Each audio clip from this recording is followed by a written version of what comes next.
রাজমিস্ত্রির কাজ করতে এসে ভম্বল শেখ নামের এই ব্যক্তি বাড়ির মেয়ের সাথে কি কাণ্ড করে বসলো। সাবধান, আপনার বাড়ির মহিলাদের সাথেও ঘটতে পারে এমন, তাই এখনই সতর্ক হয়ে যান। ঘটনাটি ঘটেছে নরেন্দ্রপুর থানা এলাকায়। পরিবারের পক্ষ থেকে নরেন্দ্রপুর থানায় অভিযোগ দায়ের করা হয়। ঘটনার তদন্তে নেমে অভিযুক্ত রাজমিস্ত্রি ভম্বল শেখকে গ্রেপ্তার করল নরেন্দ্রপুর থানার পুলিশ। ধৃতকে আজ বারুইপুর মহকুমা আদালতে পেশ করা হয়েছে।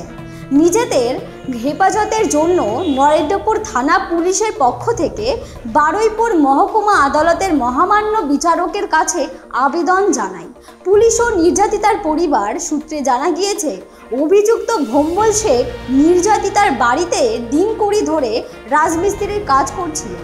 মঙ্গলবার বিকেলের দিকে বাড়ি ফাঁকা পেয়ে তিনি মেয়েটির শারীরিক শোষণের মতো এই জঘন্যমূলক ঘটনা ঘটানো। বুধবার রাতে নির্যাতিতার পরিবার নরেন্দ্রপুর থানায় অভিযোগ দায়ের করে। অভিযুক্ত ভম্বলের দাবি, মেয়েটি নাকি তার সাথে শারীরিক সম্পর্ক করতে চেয়েছিল। তার জেরে এই ঘটনা ঘটে। ঘটনার তদন্ত করছে পুলিশ। তুমি কি করেছিলে? তোমার নাম কি? ভম্বল কি? হ্যাঁ, কি করেছিলে? ছিল